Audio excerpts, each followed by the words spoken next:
بسم اللہ الرحمن الرحیم الحمدللہ رب العالمین والصلاة والسلام علی سید الانبیاء والمرسلین۔ آج انشاءاللہ تعالیٰ ارکان اسلام میں سے روزے کے اوپر گفتگو ہوگی اور ارکان ایمان میں سے انشاءاللہ تعالیٰ ایمان بالآخرت یعنی آخرت پر ایمان، یوم قیامت پر ایمان، اس پر انشاءاللہ تھوڑی دیر گفتگو ہوگی۔ سب سے پہلے روزے کے حوالے سے گفتگو کرتے ہیں۔ روزہ ارکان اسلام میں سے ایک ایسا رکن ہے کہ جس کا اطلاق نبی پاک صلی اللہ تعالیٰ علیہ وآلہ وسلم نے اور اللہ تعالیٰ نے یعنی کہ اللہ اور اس کے رسول صلی اللہ علیہ وسلم کے حکم سے 2 ہجری میں اس کا اطلاق ہوا، یعنی کہ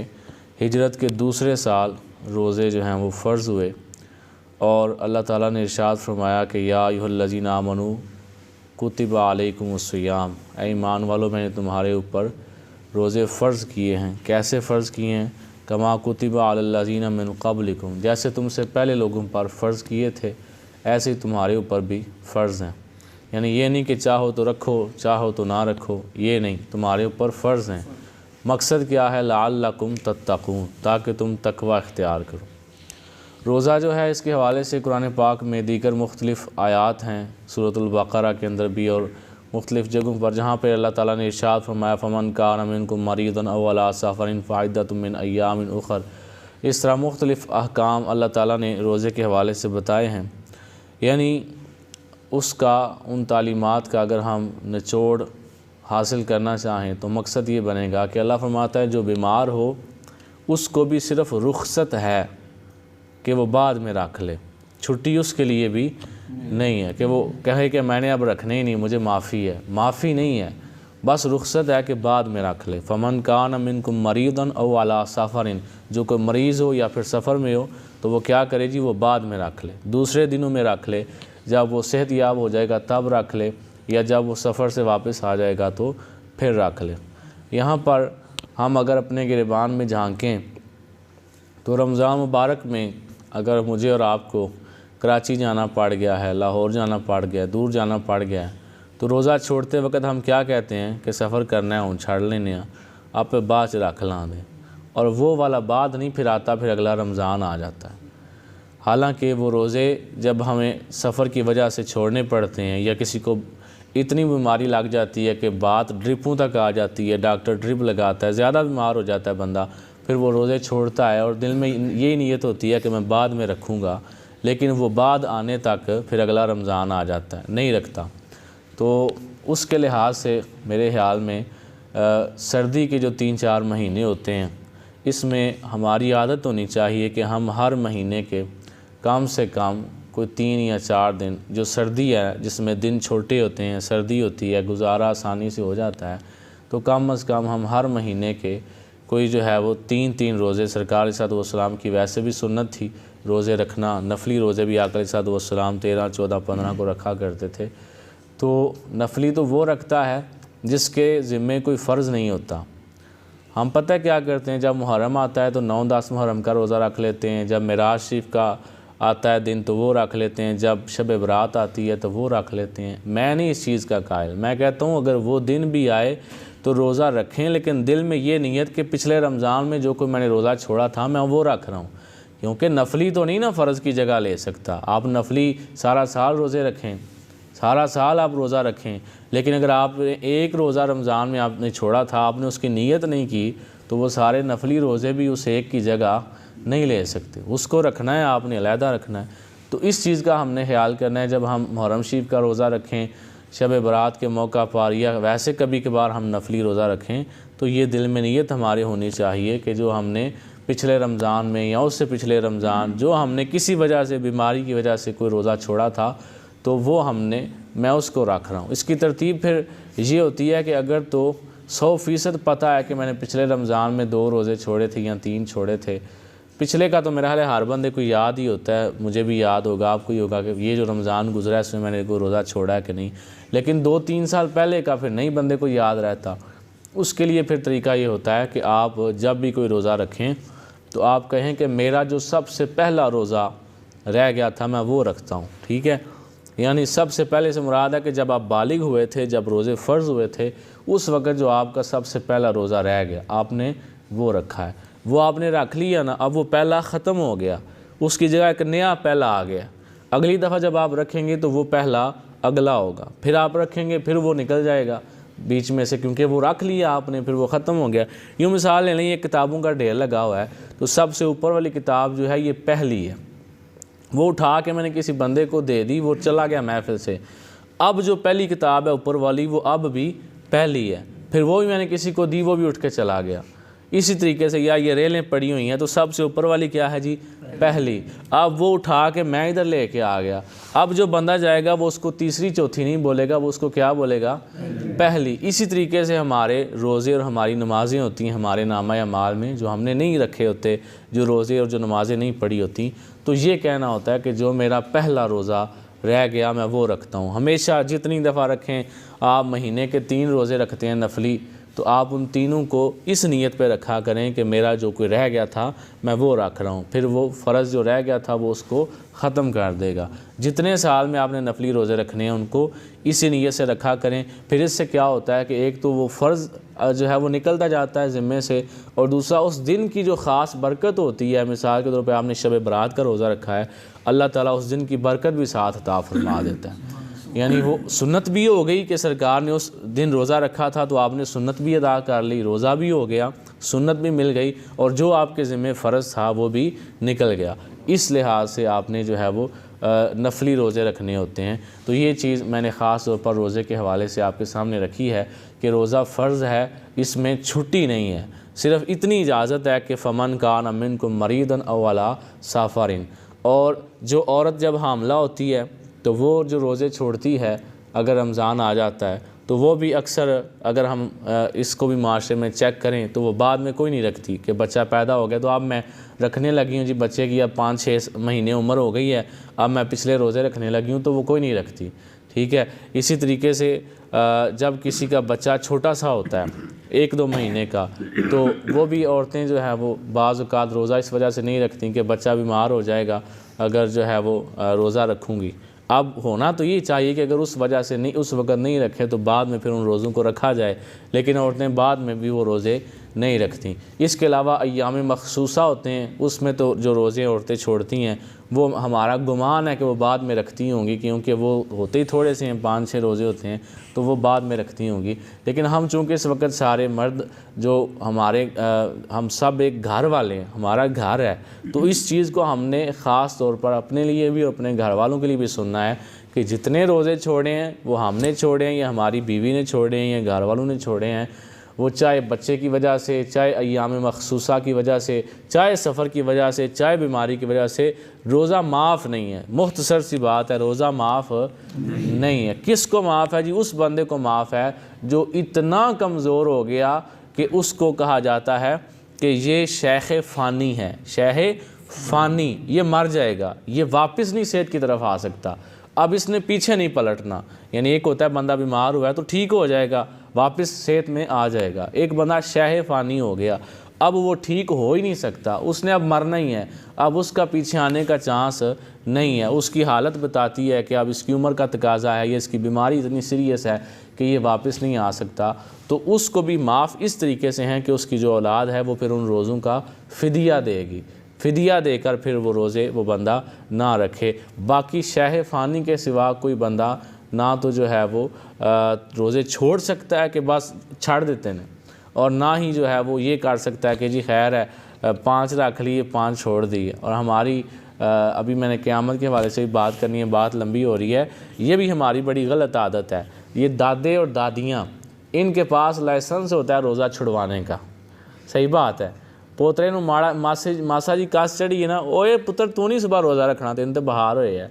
وہ متے رکھنے جو ہوئے متے وہ رکھ لینا، انہاں لائسنس رکھے ہے دادیاں نے تے دادیاں نے، انہاں جناب آخنا بالکل نہیں تو رکھنا، تے کدی کدی اماں ابے کو بھی ہوتا ہے، زیادہ تر ویسے دادیاں دادے اس طرح کرتے ہیں، انہیں پھر صبح نہیں رکھنا، پھر انہیں بعد قضا کر کے بھی نہیں رکھنا، وہ گناہ پھر دادے دے اتنے بھی ہے کہ انہیں جو آکھیا سی نہ رکھی، نال شامل وہ بھی ہو گیا۔ بھئی آپ کو پتہ ہے نا، ہمارے ماحول کا پتہ ہے کہ یہاں پہ لوگ رکھتے رمضان کا مہینہ ہی ہے، بعد میں بہت کم ہوتا ہے، وہ شوال کے 6 روزے بڑے کم بندے رکھتے ہیں، کوئی ٹاواں ٹاواں بندہ ہوتا ہے جڑا رکھتا ہے، نہیں تو بہت کم لوگ رکھتے ہیں۔ تو جب پتہ ہے بعد میں نہیں رکھیں گے تو پھر بچے کو اگر تھوڑا سا بخار ہے یا تھوڑا سا سفر ہے تو پھر نہ چھڑوائیں۔ دیکھیں سفر میں بھی تب چھوڑیں گے جب 92 کلومیٹر سے زیادہ سفر ہوگا، اور 92 کلومیٹر ادھر سے لاہور جائیں گے تو ہوگا، اور ادھر سے بھی جہلم سے آگے جائیں گے، جہلم سے آگے جانا ہے تو آگے جا کے کہیں 92 ہونا ہے، ادھر تک تو 92 نہیں بنتا۔ اب بندے گجرانوالہ جانا ہو تو وہ روزہ چھوڑ دے تو یہ روزہ اس کو چھوڑنے کی اجازت نہیں ہے۔ اور پھر لاہور میں بھی بعض اوقات بندے کے پاس اپنی گاڑی ہوتی ہے، وہ رکھ سکتا ہے، تو وہ اس طریقے میں بھی وہ نہ چھوڑے تو اس کے لیے بہتر ہوتا ہے کہ وہ روزہ نہ چھوڑے۔ بعد میں جو اسے قضا کر کے رکھنا پڑے گا تو ساتھ ہی رکھ لے تو بہتر ہے۔ اس واسطے یہ تھوڑی سی روزے کی اہمیت کے حوالے سے بات ہوئی ہے۔ قیامت کے حوالے سے جو ہم نے گفتگو کرنی ہے اس میں سب سے پہلی بات یہ ذہن میں رکھیں کہ قیامت اور حشر یہ دونوں علیحدہ علیحدہ چیزیں ہیں، دونوں علیحدہ، ایک چیز نہیں ہے۔ قیامت اور چیز ہے، حشر اور چیز ہے۔ قیامت کہتے ہیں اس دن کو جس وقت اللہ کے حکم سے پہلی دفعہ سور پھونکا جائے گا، اسرافیل علیہ السلام سور پھونکیں گے، تو جو پہلا سور پھونکا جائے گا جس سے ساری کائنات تباہ ہو جائے گی، ہر چیز مر جائے گی، اس کو قیامت کہتے ہیں۔ کیا کہتے ہیں اسے جی؟ قیامت۔ اور وہ دن ایسا ہے کہ اس دن میں اللہ کی ذات کے سوا کائنات کی ہر شے مر چکی ہوگی، اور پھر اللہ فرمائے گا بتاؤ آج کس کی بادشاہت ہے، لمن الملک اليوم، بتاؤ آج کس کی بادشاہت ہے، للہ الواحد القہار، آج صرف اللہ تعالیٰ کی بادشاہت ہے۔ یہ اللہ کا بیان کن سے ہوگا؟ ہر مردہ چیز سے۔ اس وقت کائنات کی کوئی چیز زندہ نہیں ہوگی، ہر چیز مری ہوئی ہوگی اللہ کے سوا۔ خود وہ فرشتہ اسرائیل علیہ السلام جو کہ ہماری جانیں نکالتے ہیں، خود ان کی جان نکلے گی، ان کی بھی جان نکالی جائے گی۔ کائنات میں کوئی چرند پرند انسان کوئی بھی زندہ نہیں رہے گا۔ اس وقت پھر اللہ تعالیٰ کا بادشاہ ہونا اور خدا ہونا اس انداز میں دکھایا جائے گا کہ دیکھو کائنات کی ہر شے مر گئی، اللہ ہے جو آج بھی زندہ ہے، اسے موت آج بھی نہیں آئی۔ لمن الملک اليوم، بتاؤ آج بادشاہت کس کی ہے؟ للہ الواحد القہار، آج اللہ کی بادشاہت ہے۔ اس دن کو کہتے ہیں قیامت۔ کیا کہتے ہیں جی؟ قیامت۔ اور یہ لمبا سا دن ہوگا، چھوٹا سا دن نہیں ہوگا۔ پھر اللہ تعالیٰ سب سے پہلے اسرافیل علیہ السلام کو زندہ فرمائے گا، وہ زندہ ہوں گے۔ اللہ انہیں حکم دے گا کہ دوبارہ آپ سور پھونکیں۔ جب وہ دوبارہ سور پھونکیں گے پھر سارے لوگ زندہ ہوں گے، پھر وہ حشر کے میدان میں اکٹھے ہوں گے، اس کو حشر کہا جاتا ہے۔ یہ علیحدہ چیز ہے، قیامت اور ہے اور حشر اور ہے۔ حشر سے مراد ہے کہ سارے لوگ اکٹھے ہوں گے اور اللہ تعالیٰ ہر ایک کا حساب لے گا، اور نیکیاں کرنے والے اپنی نیکیاں تلوائیں گے، گناہ کرنے والے گناہ تلوائیں گے، یعنی دونوں چیزیں تولی جائیں گی، اور پھر جس کی نیکیاں زیادہ ہوں گی اللہ تعالیٰ اس کو جنت کا داخلہ عطا فرمائے گا، جس کے گناہ زیادہ ہوں گے اسے دوزخ میں بھیجا جائے گا۔ اور یہاں پر جو حشر کا دن ہوگا اس میں شفاعت مصطفیٰ صلی اللہ علیہ وآلہ وسلم جو ہے اس کا کیا نظریہ ہے؟ بعض لوگ جو ہیں وہ آدھی حدیثیں پڑھ کر نعوذ باللہ انبیاء کی شفاعت کا انکار کرتے ہیں۔ تو حقیقتاً پوری بات یہ ہے کہ آدم علیہ السلام، ابراہیم علیہ السلام، نوح علیہ السلام، یہ بڑے جلیل القدر انبیاء، موسیٰ علیہ السلام، عیسیٰ علیہ السلام، ان کے پاس لوگ جائیں گے اور ان کو جا کر کہیں گے کہ ہمارے لیے اللہ تعالیٰ سے بخشش کی جو ہے وہ آپ دعا کریں، شفاعت کریں ہماری۔ تو یہ سارے نبی انکار کر دیں گے۔ اتنا پڑھ کے نا تو جو دوسرے مکتب والی فکر کے لوگ ہیں جو سنی نہیں ہیں وہ کہتے ہیں ویکھو اتنے نبیاں دی پیش نہیں پی جاندی، تسی آندے سانو غوث پاک نے بچا لینا ہے، تسی آندے سانو فلانے نے بچا لینا ہے، اتنے نبی نہیں کر سکتے۔ حالانکہ پوری حدیث نہیں پڑھتے۔ آگے کیا ہے؟ آگے یہ ہے کہ اس حالت میں اتنا عرصہ گزر جائے گا کہ جیسے 7 دن ہوتے ہیں، 7 دن کے برابر اتنا عرصہ انتظار میں گزر جائے گا۔ ان 7 دنوں کے بعد پھر اللہ تعالیٰ نبی پاک صلی اللہ تعالیٰ علیہ وآلہ وسلم کو شفاعت کبریٰ کا جھنڈا عطا فرمائے گا۔ یہ جو ہم روزانہ کہتے ہیں نا، جو روزانہ اذان کے بعد جو دعا ہم مانگتے ہیں، ہم کہتے ہیں کہ یا اللہ ہمارے آقا علیہ السلام کو مقام محمود عطا فرما۔ وہ مقام محمود ہے کہ سرکار کے پاس شفاعت کبریٰ کا جھنڈا ہوگا۔ سب سے پہلے شفاعت کا جن کو اذن ملے گا، جن کو اجازت ملے گی، وہ ہمارے آقا علیہ السلام۔ جب انہیں شفاعت کی اجازت مل جائے گی پھر سب نبیوں کو مل جائے گی، پھر سب ولیوں کو مل جائے گی، پھر نبی تو نبی رہے، ولی تو ولی رہے۔ سرکار تو فرماتے ہیں من قرأ القرآن فاستظہرہ فأحل حلالہ وحرم حرامہ وادخلہ الجنہ وشفعہ فی عشرۃ من اہل بیتہ کلہم قد وجبت لہم نار۔ جس نے قرآن پڑھا، اس کو حفظ کر لیا، اس کے حلال کو حلال سمجھا، حرام کو حرام سمجھا، اللہ اسے بھی جنت عطا فرمائے گا اور اسے یہ اجازت دے گا کہ وہ اپنے گھر میں سے 10 ایسے افراد کی شفاعت کرے کہ جن پر پہلے دوزخ کا فیصلہ ہو چکا ہوگا۔ وہ 10 افراد کو جن کے بارے میں دوزخ کا فیصلہ ہو چکا، ان کے لیے وہ شفاعت کرے گا اور انہیں ساتھ جنت میں لے جائے گا۔ تو یہ تو عام سے حافظ کی پھر شان اتنی بن جائے گی کہ 10 دوزخیوں کو وہ بچا سکتا ہے کہ وہ ہیں مسلمان لیکن گناہوں کی وجہ سے دوزخ میں جا رہے ہیں، فیصلہ ہو گیا دوزخی ہیں، اب وہ کہے گا نہیں یا اللہ اسے میں نے جنت میں لے کے جانا ہے، میرا کوٹا ہے، 10 بندے میرے ہیں، ان 10 میں سے میں ایک بندہ یہ ہے، میرا ایک یہ ہے، اللہ 10 بندے اسے دے دے گا کہ 10 بندے تم ساتھ لے جاؤ جو دوزخی ہو چکے ہیں۔ اب بتائیں حافظ کی یہ شان بن گئی، پھر اللہ کے نبیوں کا مقام کیا ہوگا؟ اس واسطے میں یہ نہیں کہہ رہا کہ نعوذ باللہ ہم آج سے گناہوں پر دلیر ہو جائیں، ہم گناہ کریں جس سرکار نے چھڑا جو لینا ہے، یہ میں مشورہ نہیں دے رہا آپ کو، لیکن انکار بھی نہیں کرنا سرکار کی شفاعت کا۔ اور اعلیٰ حضرت کے بھائی پتہ کیا کہتے ہیں امام حسن رضا بریلوی؟ وہ کہتے ہیں فقط اتنا سبب ہے انعقاد بزم محشر کا، کہ یہ بزم محشر کا سبب کیا ہے کہ اللہ کو تو ویسے ہی پتہ ہے کیڑا دوزخی ہے کیڑا جنتی ہے۔ دیکھیں اگر اللہ ہمارے دل میں ڈائریکٹ بات ڈال دے کہ تو ادھر ٹر پو تو ایسا ادھر ٹر پینا نا انجی گل، تو جی اللہ دوزخی دے دل چ کافر دے دل چ گل پاڑے کہ تو ادھر ٹرنا ہے، اگے 20 راہ بھی ہون تو انہیں ادھر ہی ٹرنا ہے۔ اللہ چاہے تو ایسے کر دے، یہ سارا نیکیوں کو بدی کو تولنے کا معاملہ ہی نہ ہو، ڈائریکٹ جنتی جنت میں چلے جائیں، دوزخی دوزخ میں چلے جائیں۔ لیکن اگر ایسا ہو تو پھر نبیوں کی شان کا کیسے پتہ چلے گا؟ تو اعلیٰ حضرت کے بھائی پتہ ہے کیا کہتے ہیں؟ وہ کہتے ہیں فقط اتنا سبب ہے انعقاد بزم محشر کا کہ ان کی شان محبوبی دکھائی جانے والی ہے،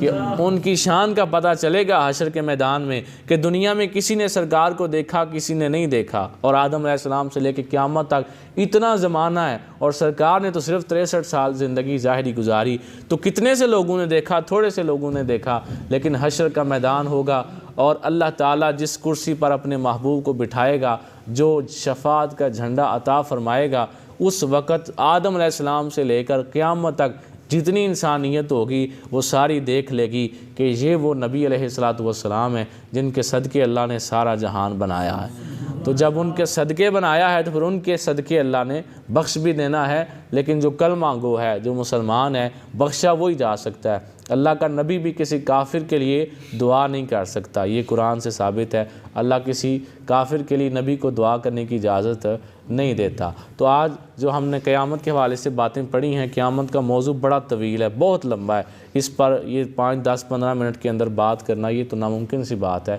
تو اس میں ہم نے 2-3 چیزیں پڑھی ہیں کہ قیامت اور ہے اور حشر اور ہے۔ قیامت پہلا سور پھونکا جائے گا، اس وقت آئے گی، اور قیامت سے مراد تباہی بربادی ہر چیز کا مر جانا، اللہ کے سوا صرف اللہ تعالیٰ کی ذات زندہ رہے گی، ہر چیز کا مر جانا اس سے مراد ہے جی قیامت۔ اور دوسرا سور پھونکا جائے گا، ہر چیز زندہ ہو جائے گی، قبروں سے مردے نکل آئیں گے، ہر چیز زندہ ہو جائے گی۔ اور جس چیز کی ایک چیز چلیں آپ کے ذہن میں نہیں ہے وہ میں آپ کو بتا دیتا ہوں، آپ نے آج تک نہیں سنی ہوگی کہ کچھ لوگ جو ہیں وہ ان کو قبر نصیب نہیں ہوتی، وہ سمندر میں ڈوب جاتے ہیں، کوئی مگرمچھ کھا جاتا ہے، کچھ لوگ بم دھماکے سے مرتے ہیں تو چھوٹے چھوٹے چیتھڑے ان کے جسم کے ہو جاتے ہیں، ان کو قبر نہیں ملتی، تو وہ قیامت کے دن کہاں سے اٹھیں گے؟ تو اس کا جواب یہ ہے کہ حدیث مبارکہ سے یہ بات ثابت ہے کہ ہر چیز کے اندر، ہر انسان کا جو جسم ہے، اس کی ریڑھ کی ہڈی کے اندر کچھ ذرات ایسے ہیں، ریڑھ کی ہڈی میں کچھ ایسے ذرات ہیں، ان کو آگ بھی نہیں جلا سکتی، مٹی بھی نہیں کھا سکتی، پانی انہیں گلا بھی نہیں سکتا، پانی سے گل جاندی ہے نا شاید، لیکن پانی بھی ان ذرات کو جو ہے وہ گلا نہیں سکتا، پانی میں وہ گل نہیں سکتے، آگ میں وہ جل نہیں سکتے، مٹی میں وہ ختم نہیں ہو سکتے، تپش میں سیک وچ وہ پگھل نہیں سکتے، کچھ ذرات ایسے ہیں۔ ان ذرات سے اللہ تعالیٰ قیامت کے دن ہر مردے کو زندہ فرمائے گا۔ یعنی اگر کسی کو شیر نے بھی کھا لیا تھا نا، شیر نے بھی، اگر کسی بندے کو پورے کا پورا بندہ شیر نے کھا لیا، لیکن شیر کے جسم کے اندر بھی وہ ذرات محفوظ رہے، اللہ نے ان ذرات کی وجہ سے ہر بندے کو قیامت کے دن زندہ فرما لینا۔ اور اس بات کو سائنس بھی مانتی ہے، آج کی جدید سائنس بھی اس حدیث کو مانتی ہے کہ واقعی انسان کی ریڑھ کی ہڈی کے اندر چند ذرات ایسے ہیں جو کبھی بھی ختم نہیں ہو سکتے۔ اس واسطے کسی کو قبر نصیب نہیں ہے پھر بھی وہ قیامت کے دن اٹھ جائے گا۔ اگر کوئی پانی میں ڈوب گیا، کوئی آگ میں جھلس کے مر گیا، اتنا بھی نہ وہ ملا کسی کو کہ اسے دفنا ہی لیں، بالکل راکھ بن گیا، سا بن گئی، پھر بھی اس کے چند ذرات ایسے ہیں جن کو اللہ تعالیٰ جو ہے وہ کبھی بھی ختم نہیں کرتا۔ وہ ذرات قیامت کے دن اللہ ان سے لوگوں کو زندہ کرے گا اور پھر سب سے حساب ہوگا۔ اللہ تعالیٰ سے دعا ہے اللہ ہمیں اپنے محبوب علیہ الصلوۃ والسلام کا صدقہ یوم حساب پر ہمیں اپنے محبوب کی شفاعت عطا فرمائے۔ السلام